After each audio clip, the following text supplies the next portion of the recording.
How to change header color on DuckDuckGo browser on PC.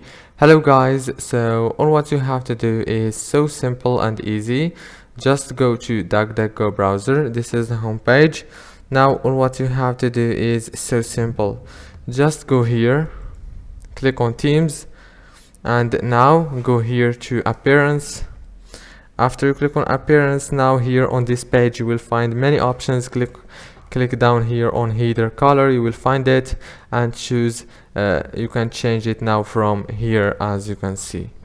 If this video was helpful, please don't forget to like, subscribe, and thank you for watching this video until the end.